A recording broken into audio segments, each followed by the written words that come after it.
যুব সমাজে, তরুণ সমাজে, বৈষম্য বিরোধী ছাত্র উদীয়মান নেতাদেরও বলবো একই কথা। আমরা সার্বভৌমত্ব নিয়ে কথা বলছি আজকে, সার্বভৌমত্ব সুরক্ষা নিয়ে, এবং এখানে আমরা সীমান্ত, পার্বত্য চট্টগ্রাম, কক্সবাজার, আরও অনেক সীমান্ত অরক্ষিত আছে, সেগুলো নিয়ে কথা বলছি। কিন্তু সার্বভৌমত্বের মূল হুমকিটা কোথায়, এটা আপনারা চিন্তা করে দেখেন। বাংলাদেশের সার্বভৌমত্বের মূল হুমকি হল ভেজালযুক্ত রাজনীতি। রাজনীতিটা আমাদের সবচেয়ে বড় হুমকি। গত 15-16 বছর সেটা প্রমাণিত হয়েছে। আপনি কি একমত? আমরা পদানত হয়েছি একটা বিদেশি শক্তি, শুধুমাত্র রাজনীতির কারণে।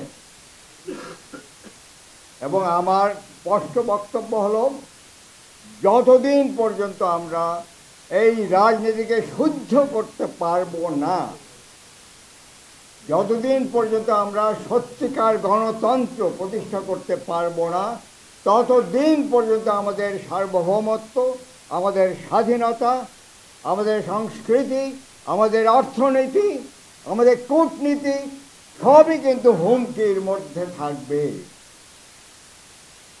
একটা বড় কথা, কিন্তু এটা নিয়ে আপনি আলোচনা করেন, দ্বিমত করতে পারেন।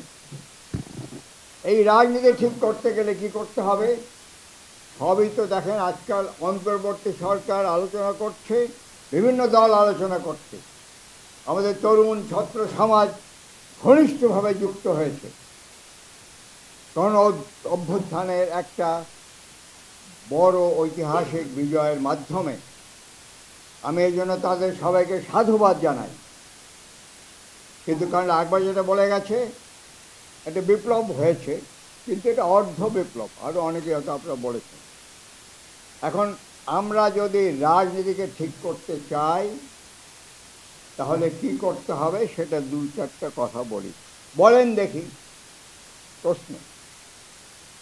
এই কালকে যদি নির্বাচন হয়, 6 মাস, 9 মাস, 12 মাস পরে যদি নির্বাচন হয়, তাহলে কি রাজনীতিটা ঠিক হয়ে যাবে?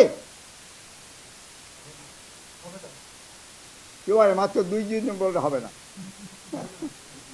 চিন্তা করে দেখেন ভাই, যারা উত্তর দিতে পারেন নাই, আপনারা চিন্তা করে দেখেন।